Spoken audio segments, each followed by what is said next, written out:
Identiti sebenar lelaki Korea Utara yang mati selepas diserang di lapangan terbang antarabangsa KLIA-2 hanya akan diketahui sebaik bedah siasat selesai. Ketika ini, polis belum boleh mengumumkan perkembangan kes bagi mengelak siasatan terganggu. Ketua Polis Selangor Datuk Seri Abdul Samad Ahmad yang dihubungi RTM mengesahkan setakat pukul 2.30 petang tadi, proses bedah siasat di Hospital Kuala Lumpur masih berjalan. Setakat ini, polis belum boleh mengesahkan identiti mangsa sebagai abang tiri Presiden Korea Utara. Postmortem sedang dijalankan di Hospital Kuala Lumpur. Itulah biarlah kita siasat nak pesahkan buat kita boleh pesahkan dia siapa.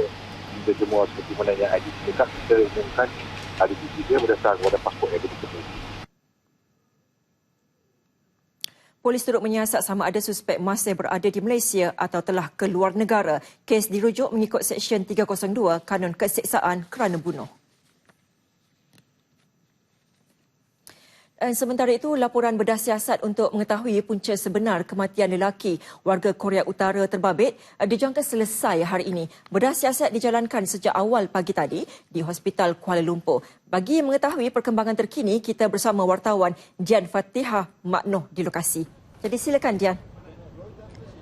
Baik, terima kasih rakan penyampai di Angkasa Puri. Dan perkembangan dari Hospital Besar Kuala Lumpur HKL.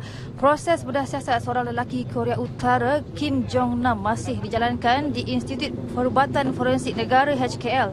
Dan proses bedah siasat dijangka selesai pada hari ini. Dan apa yang dapat saya rangkumkan dari pagi tadi, sebaik mayat Kim Jong-nam tiba dari Hospital Putrajaya, kelihatan Ketua Polis Kuala Lumpur Datuk Amar Ishar Singh tiba di sini pada pukul 10.50 pagi tadi. Dan bagaimanapun beliau tidak bertemu dengan media dan beredar 10 minit kemudian. Dan manakala tengah hari tadi beberapa kenderaan dari kenderaan rasmi Kedutaan Korea Utara tiba di sini dan mereka beredar dari pekarangan unit perubatan forensik negara HKL ini pada pukul 4.46 petang tadi. Dan untuk makluman, mangsa Kim Jong-nam merupakan abang tiri kepada Presiden Korea Utara Kim Jong-un dan dipercayai beliau diserang seorang wanita di aras pelepasan lapangan terbang antarabangsa Kuala Lumpur KLIA-2. Dan ketika kejadian, mangsa dikatakan menunggu untuk berlepas ke Macau selepas masuk ke negara ini pada 6 Februari lalu. Dan berdasarkan laporan awal, mangsa sebelum itu mendapatkan bantuan petugas di lapangan terbang di aras 3 KLIA-2 sebelum meninggal ketika dalam perjalanan ke Hospital Putrajaya. Dan saya kira sehingga itu dulu laporan dari lokasi. Untuk itu kita kembali ke Angkasa Puri. Silakan. Baik, terima kasih Dian dengan laporan itu tadi. Sementara itu, Ketua Pengarah Imigresen Datuk Seri Mustafa Ali pada itu menyatakan kesediaan untuk bekerjasama dengan polis bagi tujuan siasatan termasuk kemungkinan mangsa menggunakan pasport palsu. Menurutnya, lelaki warga Korea Utara terbabit masih belum melepasi kaunter pemeriksaan imigresen di KLIA-2 ketika mangsa didapati maut. Yang pastinya, apabila disebutkan tentang keadaan penyiasatan dijalankan, keberadaan dia, contohnya, adakah dia telah melepasi counter immigration misalnya, yang kematian itu berlaku tidak melepasi counter immigration. Tidak, dia berlaku di hadapan lagi. Kemudian dalam soal pasport yang dikatakan sama ada palsu atau tidak, nama dia sebagainya telah dijalankan dan Ketua Polis Negara pun telah memberikan pernyataan yang berhubung itu. Beliau bagaimanapun memaklumkan tidak boleh mengulas lanjut mengenai kejadian itu kerana masih dalam siasatan polis. Hasil siasatan dan sebarang maklumat berkaitan hanya boleh dilakukan Ketua Polis Negara. Datuk Mustafa sebelum itu membuat tinjauan pendaftaran kad sementara pekerja asing atau Enforcement Card (ICAD) di Putrajaya. Berita mengenai kematian lelaki terbabit menjadi tumpuan media tempatan dan antarabangsa apabila mangsa dikatakan sebagai abang tiri kepada pemimpin Korea Utara Kim Jong-un dan kawalan ketat yang diberikan termasuk 4 kenderaan pengiring polis ketika mayat mangsa dipindahkan ke Hospital Kuala Lumpur HKL dari Hospital Putrajaya bagi tujuan bedah siasat pagi tadi turut menjadi tanda tanya.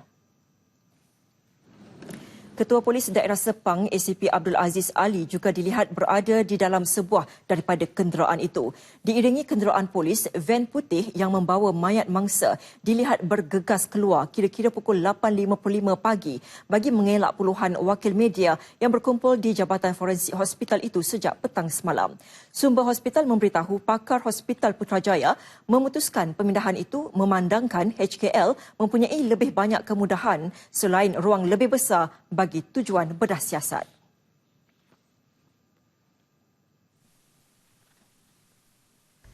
Sementara itu, di Institut Perubatan Forensik Negara IPFN HKL, beberapa kenderaan rasmi Kedutaan Korea Utara dilihat mula memasuki perkarangan hospital sejak pukul 12.30 hari tadi. Beberapa anggota polis turut ditugaskan berkawal bagi mengelak kesesakan trafik dan sebarang kemungkinan tidak diingini. HKL turut menjadi tumpuan lebih 50 petugas media tempatan dan asing yang berkumpul sejak awal pagi untuk mendapatkan maklumat terkini. Kim Jong-nam dilaporkan meninggal dunia Isnin lalu ketika dibawa untuk mendapatkan rawatan ke Hospital Putrajaya dari KLIA 2. Mangsa sebelum itu dikatakan ingin menaiki penerbangan ke Macau selepas tiba di Malaysia sejak 6 Februari.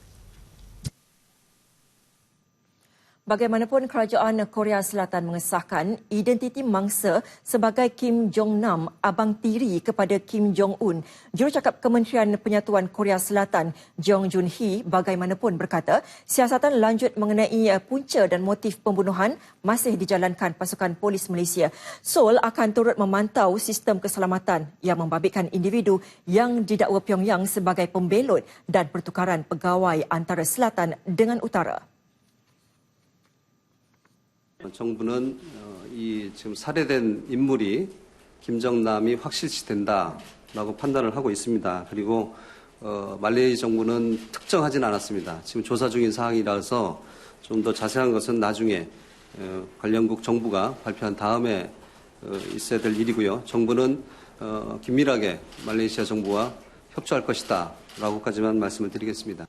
Jong Joon-hee berkata, siasatan mengenai individu yang didakwa berpaling tadah sangat perlu berikutan beberapa siri insiden pembunuhan serupa yang berlaku sebelum ini. Antaranya membabitkan pembunuhan Lee Han-yong yang merupakan anak saudara lelaki kepada isteri pertama bekas pemimpin Korea Utara Kim Jong-il.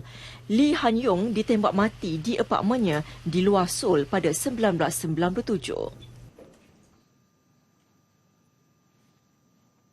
Dan sementara itu, Agensi Perisikan Korea Selatan menyifatkan pembunuhan Kim Jong-nam sebagai tindakan paranoid pemimpin tertinggi Korea Utara itu.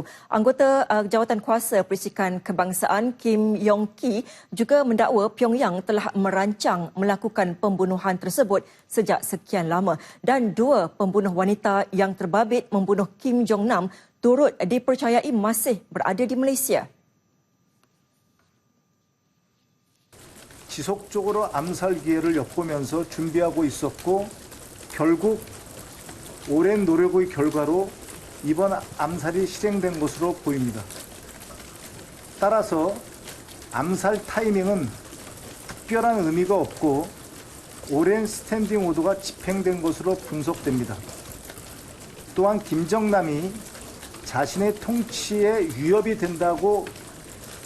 된다는 계산적 행동보다는 김정은의 편집광적 성격이 반영된 것으로 평가합니다. Pengerusi Agensi Risikan Terbabit Lee Chae-woo turut memberitahu ahli keluarga Kim Jim-nam mendapat perlindungan daripada kerajaan China.